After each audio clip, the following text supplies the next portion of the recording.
I'm Darren with Akshon Esports, and this is Action Recap, the show where we highlight various ongoing stories within the Overwatch community. Now, as the inaugural season of the Overwatch League comes to a close next month, with the grand finals in the Barclays Center having already sold out, Blizzard has revealed new information on the second season of the Overwatch League, specifically regarding player signings, free agency status, and the state of Contenders rosters. After the Overwatch League finals conclude, a signing window will open a few days later on August 1st, where teams can negotiate extensions with their current players, affiliated Contenders players, and making any trades or acquisitions with other teams. Overwatch League teams will have a little over a month to do so before all inaugural season contracts expire. This means that any player without a valid contract as of September 9th will become a free agent. Afterwards, from September 9th to October 7th, the Overwatch League expansion teams, which there reportedly will be 6 of, will be given an exclusive window where they can sign free agents in the market to construct their lineup for Season 2.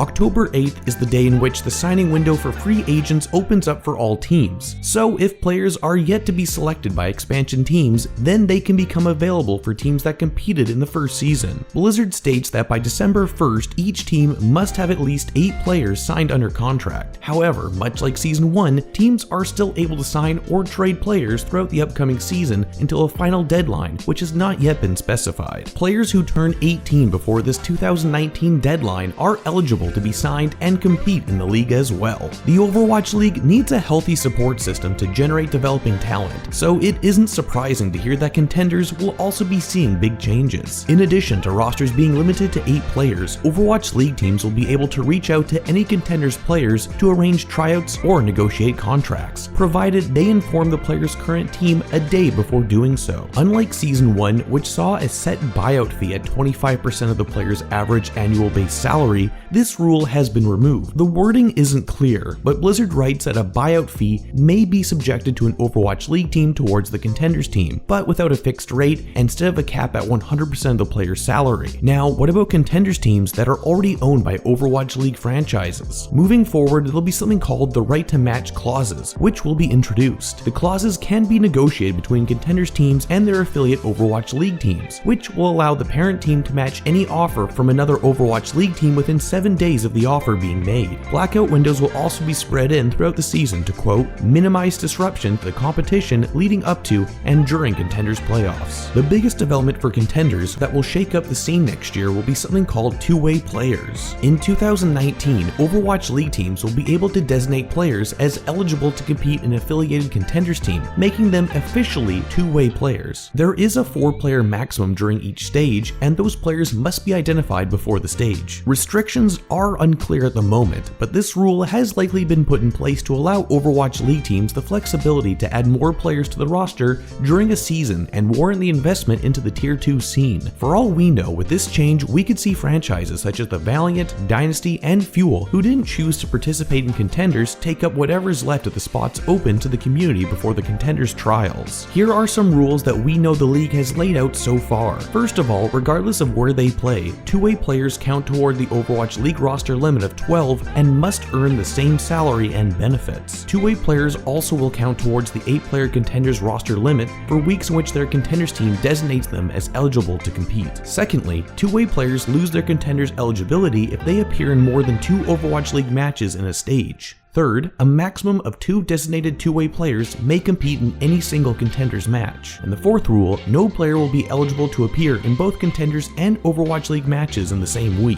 That's all we know so far, but ultimately, do you think these changes are a step in the right direction in fostering a healthy Tier 2 scene? Or do you believe that Blizzard still has a way to go before building up a proper competitive Overwatch ecosystem? As always, let us know your thoughts in the comment section below.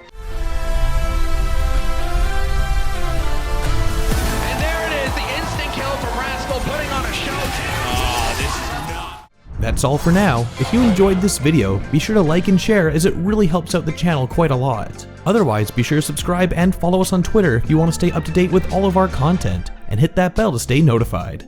This has been Darren from Akshon Esports, and we'll see you in the next one. Thanks for watching.